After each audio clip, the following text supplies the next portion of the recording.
Seri kedua Bukek Xiansu. Suling Emas. Audiobook, novel silat. Cerita, Ho Ping Hu. Bab 45. Baiklah, kita bicarakan hal ini kelak. Apa kau kira aku dapat melepasmu begitu saja? Sekali kita berkumpul, untuk selamanya. Kalau memang kulihat bahwa musuh-musuhmu itu orang jahat, sebagai seorang pendekar tentu saja aku akan suka membantumu membasmi mereka. Ginlin memegang lengan tangan suaminya dan matanya basah memandang wajah suaminya ketika ia berkata terharu, "Aku tahu engkau suamiku yang berhati baik sekali." Mereka berpandangan dan diam-diam Kui Seng menarik napas. Ia hanya menaruh kasihan kepada wanita ini, wanita yang menjadi istrinya karena kebetulan dan terpaksa. Ia tahu bahwa Ginlin amat mencintanya semenjak masih menyamar sebagai nenek di neraka bumi. Akan tetapi cinta jugakah dia kepada istrinya ini?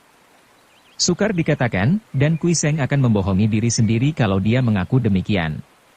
Cinta kasih terhadap wanita agaknya telah lenyap dari hati Kui Seng. Hatinya sudah kosong. Cintanya sudah lenyap bersama Lucian. Akan tetapi, sampai mati pun ia tidak akan suka menyatakan hal ini melalui mulut, bahkan ia coba mengusir dari dalam hatinya setiap kali timbul. Ia merasa kasihan kepada Ginlin dan akan membela istrinya ini dengan seluruh jiwa raganya. "Istriku, bukankah sekarang Paman Chow Pak Ong telah berhasil pula meruntuhkan kerajaan Qin dan dengan demikian berarti sudah menang perang?" "Betul, suamiku. Akan tetapi Paman bersekutu dengan golongan lain sehingga kini didirikan kerajaan Han Muda, 947-951. Akan tetapi kerajaan Han ini pun selalu dibayangi musuh, selalu diserang dan keadaan Paman kabarnya makin payah, bagaimana kau bisa tahu?" Merah wajah istrinya ketika menjawab, "Aku telah menyuruh seorang penduduk lereng gunung pergi menyelidik ke kota raja." Kui Seng terkejut. Kiranya istrinya ini diam-diam tak pernah melupakan urusan negara. Akan tetapi pada saat itu, berkelebat bayangan orang dan tahu-tahu seorang kakek telah berada di situ, kedua kakinya bersila, tergantung di antara dua batang tongkat yang dipegangnya, menggantikan kedua kaki untuk berdiri. "Paman!" Ginlin berseru girang. "Ah, kiranya Paman yang datang.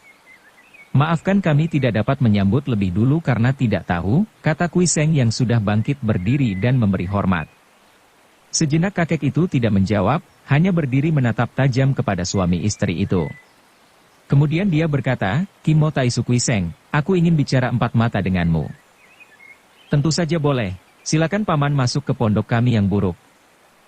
"Tidak di situ, Kui Seng. Mari kau ikut aku menuruni puncak. Di lereng sunyi sana kita bicara. Waktu hanya sedikit, musuh-musuh mengejar-ngejarku, aku perlu bantuanmu, suami keponakanku." "Paman, apakah yang terjadi?" Ginlin berseru kaget. "Diamlah kau, Linji. Tidak perlu ribut-ribut, hanya perlu kau tahu bahwa kerajaan Han Muda runtuh pula. Masih untung pamanmu ini tidak tewas. Relakah kau kalau suamimu membantuku?"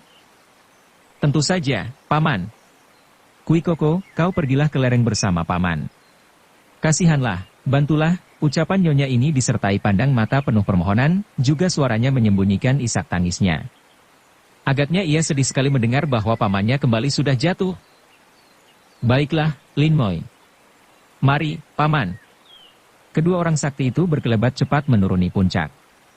Di sebuah lereng yang sunyi Kong Lo Senjin berhenti, lalu menjatuhkan diri duduk bersila dengan sepasang kakinya yang lumpuh sambil berkata, "Kimo Taisu, kali ini kau benar-benar membutuhkan bantuanmu." Bantuan bagaimana yang Paman maksudkan?" "Duduklah di sini. Aku sengaja mengajakmu ke sini agar lebih enak kita bicara secara terbuka, jauh dari wanita yang tentu akan mengganggu saja."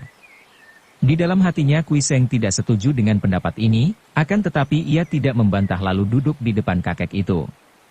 Kakek yang sudah amat tua, akan tetapi dari pandang matanya jelas tampak semangat bernyala-nyala. Setelah melihat Kui Seng duduk di depannya, kakek ini berkata, suaranya lambat perlahan. "Engkau tentu telah mendengar dari istrimu betapa malapetaka hebat menimpa kerajaan Tang berikut semua bangsawan dan keluarga kaisar. Dan tentu kau pun sudah tahu betapa aku kehilangan tenaga kedua kakiku dalam perang itu dan kemudian betapa aku mengorbankan seluruh hidupku untuk berusaha membangun kembali kerajaan Tang yang telah dirobohkan para pemberontak. Kui Seng mengangguk. Bagaimana pendapatmu tentang semua usahaku itu? Sudah sepatutnya mengingat bahwa Paman adalah seorang bekas pangeran dan raja muda Tang yang tentu harus bersetia kepada kerajaan Tang, jawab Kui Seng sejujurnya. Bukan itu saja. Akan tetapi juga mengingat akan malapetaka yang menimpa keluargaku, keluarga Ginlin isterimu. Jangan mengira bahwa aku aktif bergerak untuk mencari kedudukan. Sama sekali bukan. Terus terang kukatakan bahwa ketika kerajaan Tang Muda berhasil meruntuhkan kerajaan Liang, aku lalu mengundurkan diri ke Pulau Kosong di mana aku melatih 2 orang muridku. Baru setelah kerajaan Tang Muda roboh, aku keluar lagi dari pulau dan berusaha membangun kembali kerajaan Tang. Akan tetapi, banyak pengikut Tang sudah tewas sehingga terpaksa dengan mengadakan persekutuan dengan golongan lain. Akhirnya kami berhasil meruntuhkan kerajaan Qin dan membangun kerajaan Han Muda. Namun, begitu aku kembali ke pulau mengundurkan diri, sekarang kerajaan Han telah runtuh kembali, hanya berdiri selama 4 tahun saja, 947-951. Lalu sekarang apa yang dapat kulakukan untuk membantu Paman? Sekarang sudah runtuh semangatku untuk membangun kembali kerajaan Tang. Sudah habis sekarang keturunan kaisar, dan sudah musnah pula pengikut-pengikutnya. Apa artinya kalau tinggal aku seorang? Betapapun juga, aku harus membalas dendam kepada tokoh-tokoh yang dahulu telah meruntuhkan kerajaan Tang, juga tokoh-tokoh yang sekarang telah merobohkan Han Muda. Akan tetapi aku hanya sendiri, dan musuh-musuh itu begitu banyak. Oleh karena itulah, Kui Seng, demi sakit hati dan dendam isterimu, maukah kau membantuku? Maaf, Paman. Menurut pendapatku, keluarga isteriku terbasmi dalam keadaan perang dan dia sendiri pun tidak dapat mengatakan dengan jelas siapa-siapa orangnya yang melakukan pembasmian, karena dalam perang tentu keadaan kacau balau dan seluruh barisan pihak musuh merupakan lawan. Tak mungkin saya dan istri saya membalas secara membabi buta, karena bukankah tentara pihak musuh itu pun hanya memenuhi tugas mereka? Tidak ada dendam pribadi dalam urusan perang. Adapun tentang membantu Paman, agaknya sudah sepatutnya aku membantu kalau Paman terancam bahaya. Akan tetapi, kulihat Paman tidak terancam siapa-siapa pada saat ini. Kalau Paman mempunyai musuh-musuh pribadi lalu minta bantuanku, tentu saja harus kulihat dulu siapakah mereka itu. Kalau mereka terdiri dari golongan jahat, tentu aku tidak akan segan-segan membantumu. Kong Lo Senjin menampar batu di dekatnya sehingga hancurlah batu. Sudah kuduga kau akan banyak membantah. Banyak sekali musuh-musuhku dan sekarang pun aku sedang dikejar-kejar mereka. Di antara mereka adalah Ban Pilocia, He Giamlo tokoh setan baru yang mewakili Hitan. Po Kayong si raja pengemis baru yang jahat. Ma Taikun orang bengkau yang murtad, dan terakhir ada pula To Xiao Kui. Tanpa disadarinya Kui Seng berseru kaget. Kau kaget mendengar nama To Xiao Kui? Benar, dia adalah puteri Bengkaucu yang dulu menjadi tunanganmu, kata Kong Lo Senjin sambil memandang tajam. Diam-diam Kui Seng mengeluh. Kiranya peristiwa 20 tahunan yang lalu itu telah diketahui pula oleh kakek sakti ini. Mereka adalah orang-orang jahat, akan tetapi tidak mempunyai urusan pribadi dengan saya, Paman. Pernah saya mendengar nama mereka yang terkenal kejam, akan tetapi kiranya hanya Ban Pilocia seorang yang menimbulkan dendam di hati saya karena dialah pembunuh keponakanmu Hu Kim Lin. Segala urusan wanita. Bagiku yang terpenting adalah karena mereka ikut bersekongkol merobohkan kerajaan Han sehingga kini berdiri kerajaan yang menamakan dirinya Kerajaan Chou. Pendeknya, kau membantuku atau tidak menghadapi mereka? Kalau Paman diancam dan diserang, saya tentu akan membela Paman. Akan tetapi mencari mereka untuk memusuhi? Benar-benar kurang cocok dengan, pada saat itu terdengar pekik dari puncak. Samar-samar terdengar suara Hu Ginlin menjerit memanggil suaminya disertai pekik minta tolong. Celaka. Bagaikan kilat menyambar, tubuh Kui Seng sudah berkelebat dan seperti terbang saja ia berlari ke puncak.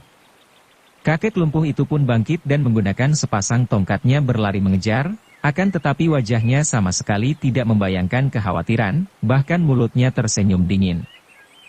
Dapat dibayangkan betapa kagetnya hati Kui Seng ketika ia tiba di puncak. Dari jarak jauh ia melihat istrinya, Hu Ginlin, sedang bertanding seru melawan seorang laki-laki yang berjenggot pendek, berambut panjang seperti saikong dan memegang sebatang pedang.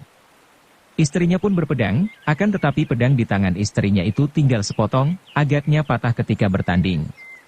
Laki-laki lawan istrinya itu hebat ilmu pedangnya dan istrinya yang memang kurang terlatih terdesak hebat sekali dan berada dalam keadaan bahaya. Lin Moi, lari, teriak Kui Seng dengan wajah pucat karena ia maklum bahwa setiap detik nyawa istrinya terancam bahaya. Ujung pedang lawan itu sudah mematahkan semua jalan keluar dan sudah mengancam hebat. Mendengar teriakan ini, Gin Lin timbul semangatnya dan memutar pedang buntungnya, namun sekali tangkis pedangnya terlepas. Kui Seng meloncat dan mengeluarkan seruan keras sekali seperti seekor Garuda memekik, namun terlambat. Gerakan pedang laki-laki itu amat cepatnya ketika menusuk dan bres. Ujung pedangnya amblas ke dalam dada kiri Hu Ginlin. Hanya beberapa detik Kui Seng terlambat. Melihat hal mengerikan ini, Kui Seng menggereng, tubuhnya mencelat maju dan tangan kirinya menampar. Trak! Hebat bukan main tamparan ini. Tepat mengenai kepala penyerang yang masih memegangi gagang pedang yang menancap di dada kiri Ginlin. Seketika pecah kepala itu, kedua biji matanya terloncat keluar dan otaknya muncrat bercampur darah, tubuhnya terkulai tak bernyawa lagi. Dengan gerakan aneh Kui Seng menyambar tubuh istrinya yang terhuyung-huyung. Pedang itu masih menancap di dada kiri. Tak berani Kui Seng mencabutnya, karena ia maklum bahwa hal itu berbahaya sekali. Dengan pedang menancap, berarti darah masih tertahan sementara. Ia memeluk dengan hati hancur karena mendapat kenyataan bahwa nyawa istrinya tak mungkin dapat tertolong lagi. Pedang itu menancap terlalu dalam, hampir menembus dada. Lin Moi, oh, Lin Moi. Ia mendekap dan air mata turun bertitik membasahi pipinya. Gin Lin membuka matanya dan tersenyum. Kui Koko, aku puas, akhirnya aku dapat mengorbankan nyawa untuk berbakti kepada orang tua dan keluarga, untuk kerajaan Tang.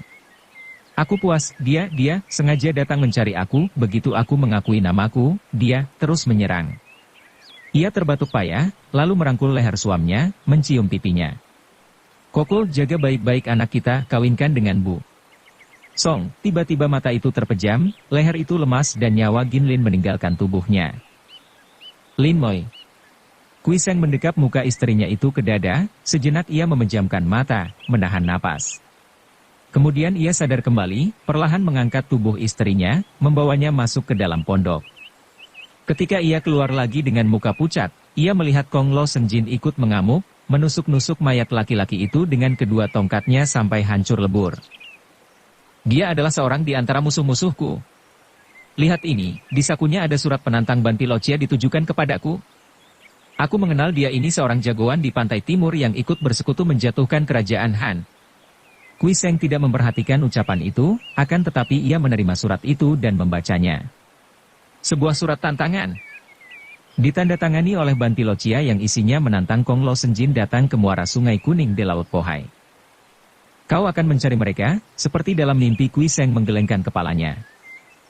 Harap paman berangkat lebih dulu. Aku tidak berjanji apa-apa, akan tetapi kalau paman bertemu dengan mereka, katakanlah bahwa Kimo Taisu akan menemui mereka, biarpun mereka bersembunyi dalam neraka sekalipun. Kong Lo Senjin mengangguk-angguk. Begitupun baik, akan tetapi bulan pertama tahun depan mereka berkumpul di lembah Sungai Kuning di Laut Pohai. Nah, sampai ketemu lagi. Kakek itu tanpa mempedulikan kematian keponakannya, lalu berkelebat dan pergi dari puncak Minsan. Kui Seng memasuki pondok, berlutut di samping jenazah istrinya, menahan getaran hatinya ketika mendengar suara Bu Song dan Eng Eng di luar pondok. Mendengar Eng Eng berseru tertahan dan Bu Song yang juga kaget. Agaknya mereka menemukan mayat yang hancur di luar pondok, pikir Kui Seng seperti dalam mimpi. Lalu kedua orang muda itu berlari-lari, membuka pintu pondok dan... Ayah! Eng Eng lari mendekati ayahnya yang duduk bersila seperti patung, kemudian ia memandang ke atas pembaringan depan ayahnya. Ibu! Ia memeluk, lalu melihat pedang yang menancap di dada ibunya. Ibu! Ibu! Ibu! Eng Eng memeluk dan terguling, pingsan di samping mayat ibunya. Semenjak kematian istrinya, Kui Seng atau Kimo Taisu berpekan-pekan selalu duduk termenung, bersama di dalam kamarnya. Jarang ia keluar, jarang pula ia suka makan hidangan yang disediakan putrinya. Puncak Minsan seperti kosong, sunyi dan gelap, seakan-akan selalu tertutup mendung kedukaan. Biarpun di dalam hatinya Kimo Taisu tidak pernah mencinta istrinya seperti seorang pria mencinta wanita, Namun ia mendapatkan seorang istri yang berbudi dalam diri Ginlin. Seorang teman hidup yang menyenangkan dan ia merasa amat iba kepada wanita itu.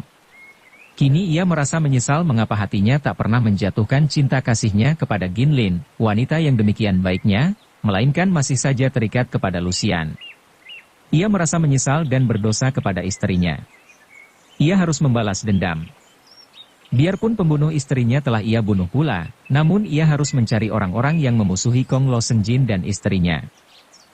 Keadaan yang merupakan perubahan besar ini amat mempengaruhi pula jiwa Kui Eng. Gadis ini menjadi sedih melihat ayahnya yang selalu termenung dan berduka seperti seorang yang kehilangan semangat. Sore hari itu, Kui Seng baru keluar dari kamarnya, akan tetapi ia tidak melihat puterinya. Hanya melihat Busong yang sedang duduk di depan pondok membaca kitab. Melihat gurunya keluar, Busong cepat menghentikan bacaannya dan segera memberi hormat. Suaranya terharu ketika ia berkata, "Maafkan Tecu yang berlancang mulut, Suhu." Akan tetapi Tecu ingat betapa tidak baiknya membiarkan diri hanyut diseret dan ditenggelamkan perasaan yang dibiarkan berlarut-larut tanpa dilawan akan berubah menjadi racun yang melemahkan batin. Sejenak Kimo Taisu memandang muridnya yang berdiri dengan sikap hormat dan yang menundukkan muka. Ia tersenyum pahit dan menjawab, "Terima kasih, Busong. Aku tidak lupa akan kenyataan itu. Akan tetapi, betapa lemahnya manusia. Dan engkau tidak tahu pula betapa hebat penderitaan batinku selama itu. Akan tetapi, bukanlah peristiwa ini saja yang membuat hatiku jatuh, muridku, melainkan hal-hal yang mendatanglah yang membuat aku prihatin. Aku harus pergi, akan tetapi betapa aku dapat meninggalkan Eng-Eng seorang diri? Busong, berjanjilah engkau bahwa engkau bersedia melindungi adikmu Eng-Eng selamanya." Pemuda itu mengangkat mukanya yang membayangkan kesungguhan hatinya, memandang gurunya dengan sinar mata yang jujur. "Tecu berjanji untuk melindungi Eng Moi selama Tecu hidup?" Tergetar jantung Kui Seng menatap wajah muridnya ini. Terbayang kekerasan hati Lucian pada wajah itu dan ia menaruh kepercayaan penuh kepada pemuda ini. "Busong, apakah kau mencinta Eng-Eng?" Wajah itu tidak berubah dan sinar matanya masih penuh kejujuran. "Tentu saja Suhu, Tecu mencinta adik Eng-Eng." "Mencinta seperti adik kandung?" "Benar, Suhu." Aku tidak ingin kau mencintanya seperti adik kandung." Busong terkejut. "Maksud Suhu?" Kemo Taisu memegang pundak wajahnya dengan pandang mata tajam. "Aku ingin kau mencintanya seperti seorang pria mencinta wanita. Seperti seorang laki-laki mencinta calon istrinya." Seketika wajah pemuda itu menjadi merah sekali dan ia menundukkan mukanya, menjawab gagap, ini, jawablah sejujurnya, Busong. Dapatkah kau mencintanya seperti itu?" Dengan hati perih Kimo Taisu bertanya, karena ia tidak ingin putrinya mendapatkan suami yang baik, akan tetapi tidak mencintanya, seperti mendiang ibunya. Busong mengangguk. "Memang Tecu mencintanya seperti itu, Suhu, hanya tentu saja tadinya tak berani mengaku." "Bagus. Legalah hatiku. Busong, kalau begitu kau tentu bersedia menjadi suami Eng-Eng, bukan?" Pemuda yang memiliki hati yang kuat itu telah dapat membebaskan diri dari rasa malu dan canggung. Kini ia mengangkat muka memandang gurunya dan menjawab dengan sungguh-sungguh, "Suhu, Tecu menghaturkan beribu terima kasih kepada Suhu yang tidak saja telah mengangkat Tecu dari lumpur kehinaan, mendidik Tecu, juga kini menganugerahi Tecu menjadi calon mantu. Hanya Tecu sendiri dan Tian yang mengetahui betapa besar rasa terima kasih itu.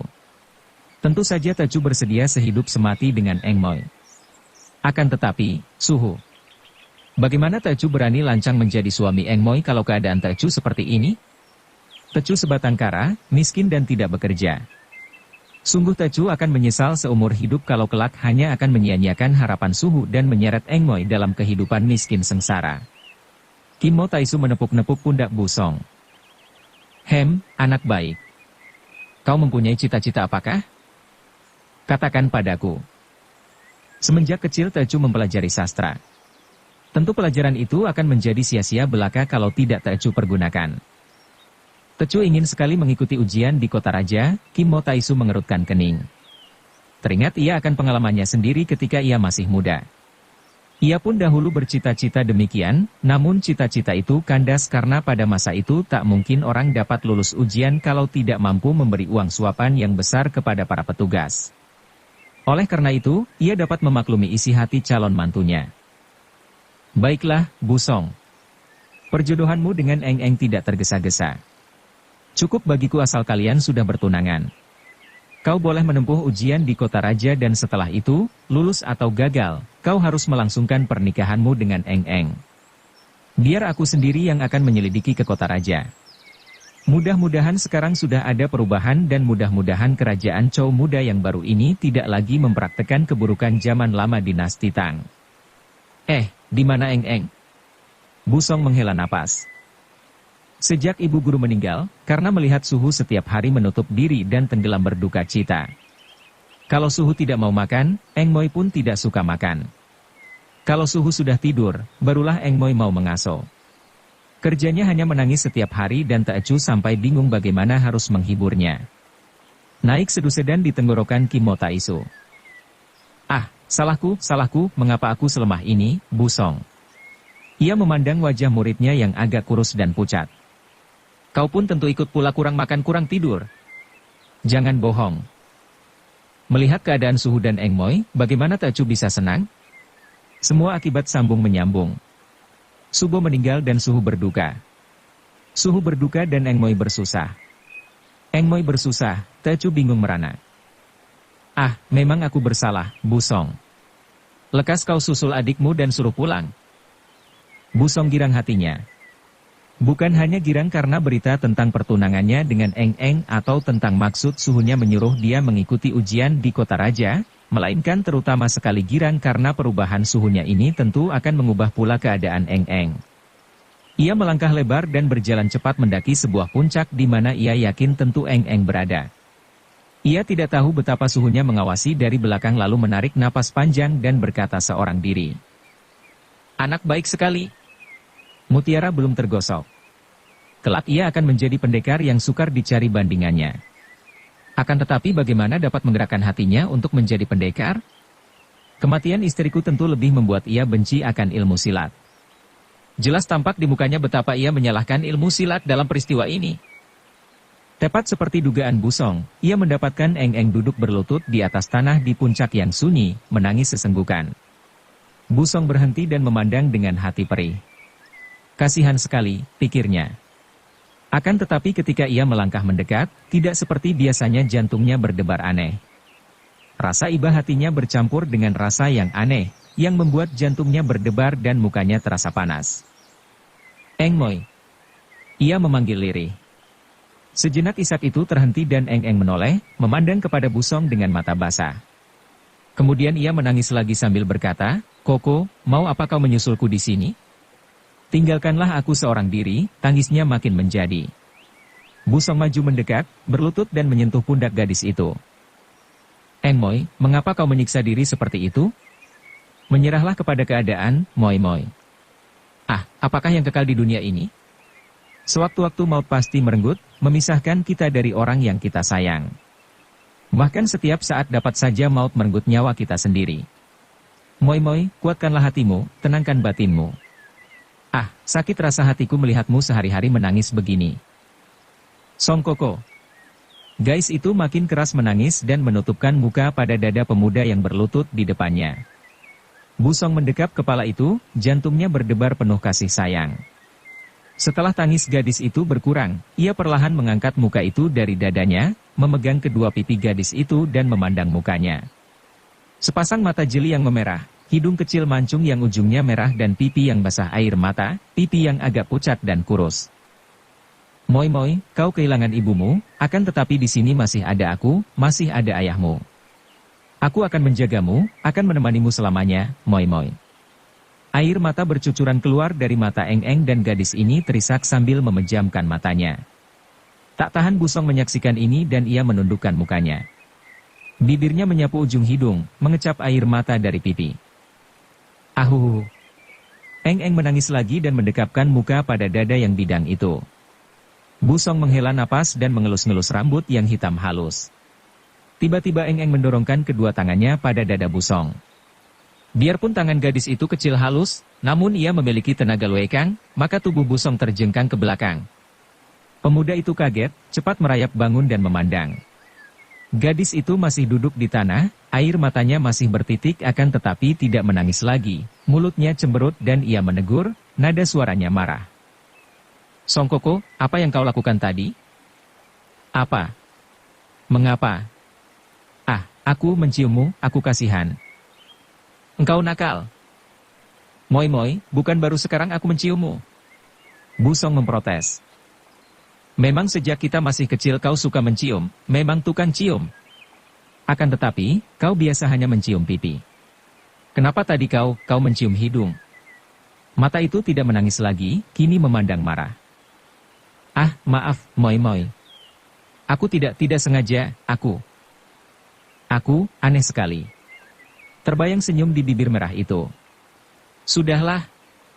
Aku bukan marah karena kau mencium, melainkan, hidung dan pipiku kotor, aku sedang menangis, penuh air mata, mengapa kau tidak menunggu mukaku bersih kalau mencium? Busong tercengang. Sungguh masih seperti kanak-kanak.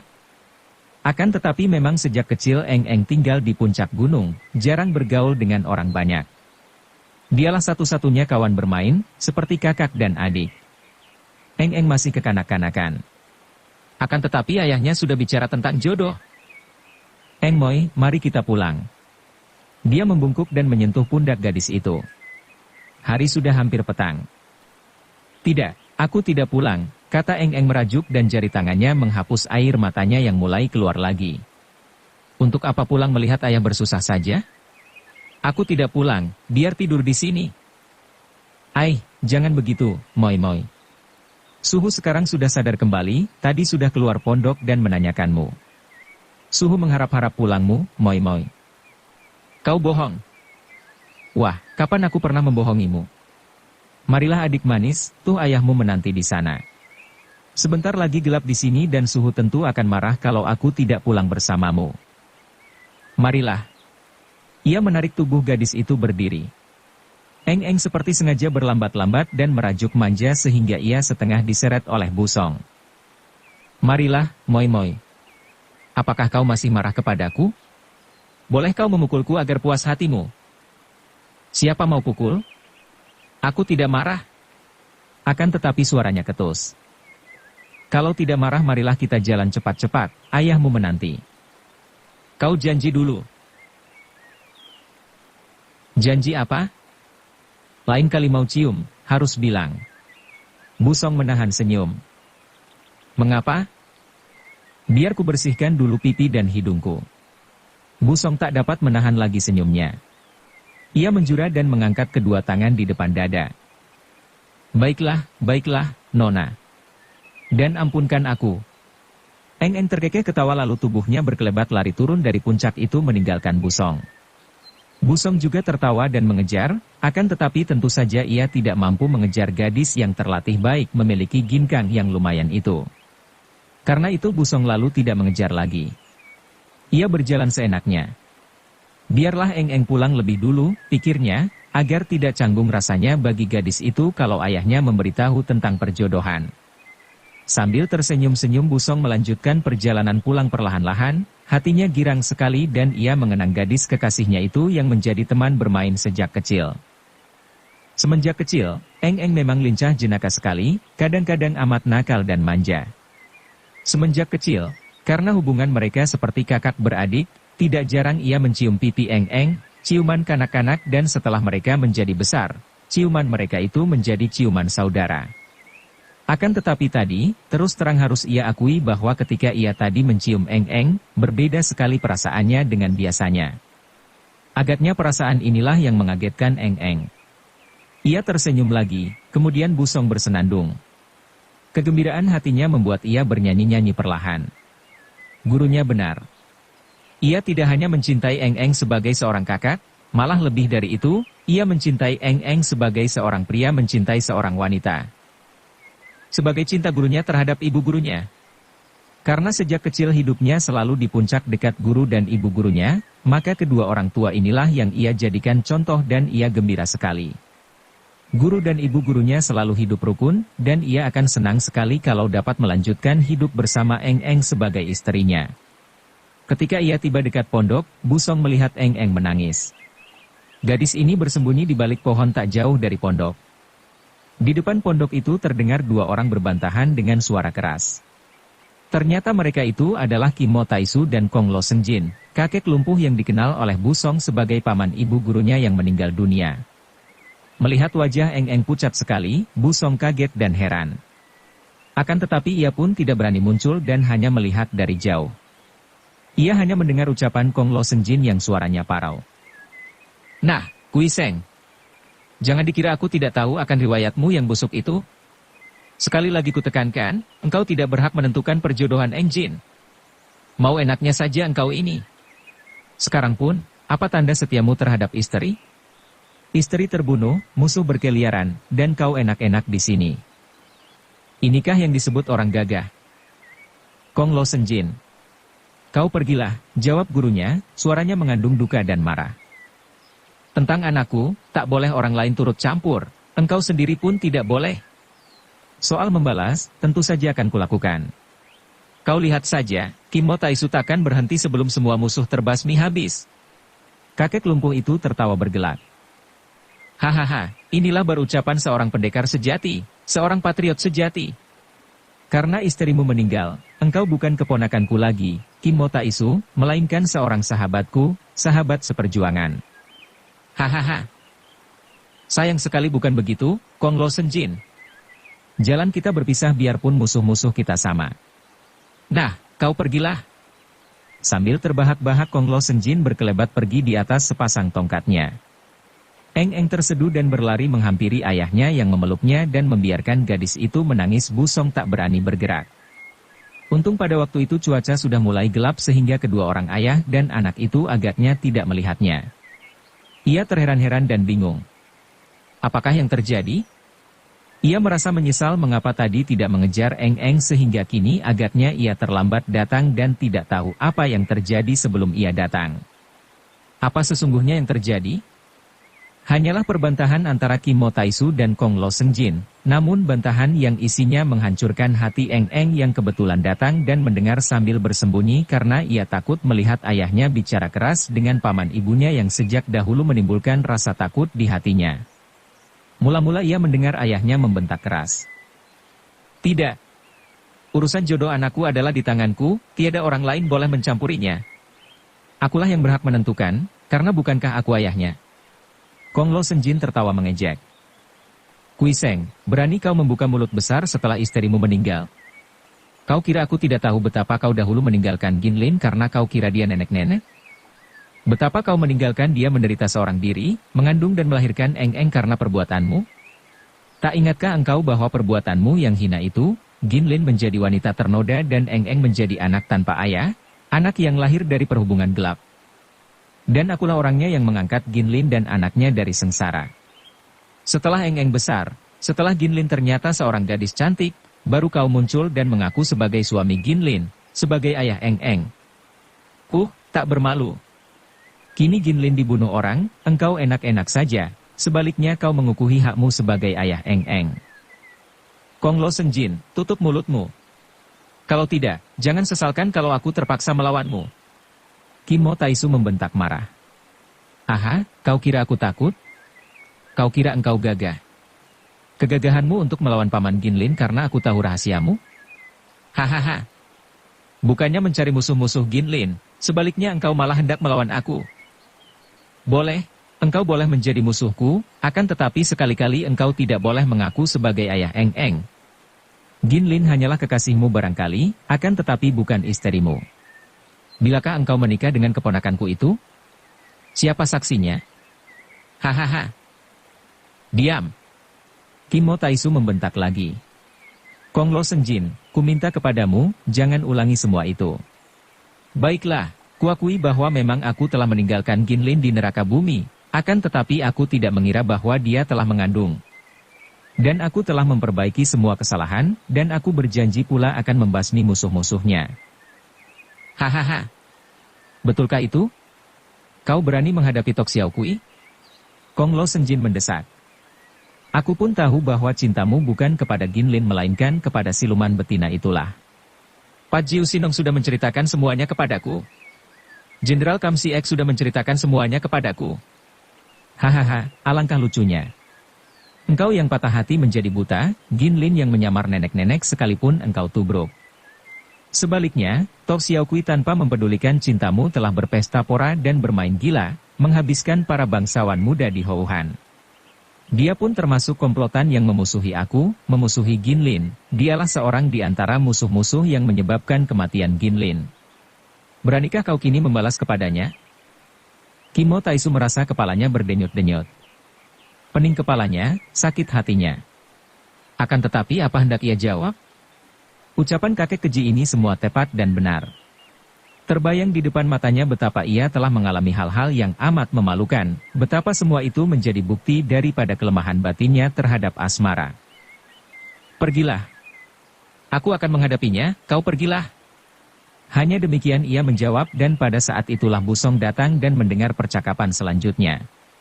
Pemuda ini sama sekali tidak tahu bahwa tadi telah terjadi percakapan yang menyinggung-nyinggung ibunya. Namun, andai kata ia mendengar sekalipun, ia tidak akan tahu bahwa Tok Xiaokui adalah ibu kandungnya. Busong masih belum berani keluar ketika melihat Eng-Eng terseduh-seduh dalam pelukan ayahnya. Baru setelah mereka memasuki pondok, ia berani mendekati pondok. Malam itu Kimo Taisu dan Eng-Eng tidak keluar lagi dan Busong mendengar betapa Eng-Eng bergelisah di dalam kamarnya, kadang-kadang menangis. Adapun gurunya terdengar menarik napas berulang-ulang dalam kamar samadinya. Pada keesokan harinya, pagi-pagi sekali Kimo Taisu sudah memanggilnya menghadap. Busong, kata guru ini yang mukanya pucat, kau kumpulkan semua persediaan akar-akar obat yang sudah kering, juga kulit ular dan harimau yang sudah kering, pilih yang baik-baik. Kemudian kau bawa semua itu turun ke lereng barat dan temui paman Kui Sem. Suhu maksudkan Kui Sem Lopek di dusun Hekteng. Busong menjelaskan. Ia mengenal Kui Sem si pedagang keliling yang banyak menceritakan tentang kota raja dan kota-kota besar lainnya dalam perantauannya. Betul, dia. Berikan semua barang itu kepadanya dan katakan agar ia tukar dengan 5 setel pakaian sekolah untukmu, kemudian sisanya supaya dia persiapkan saja. Nanti kalau aku hendak pergi, kuambil uangnya. Berdebar jantung Busong. Jelas bahwa ia benar-benar akan disuruh mengikuti ujian ke kota raja. Tak enak hatinya. Akar-akar obat dan kulit ular dan harimau itu adalah simpanan mereka, hasil perburuan bertahun-tahun. Bersambung ke bab 46. Dukung kami dengan subscribe, follow, like, komen dan share. Terima kasih.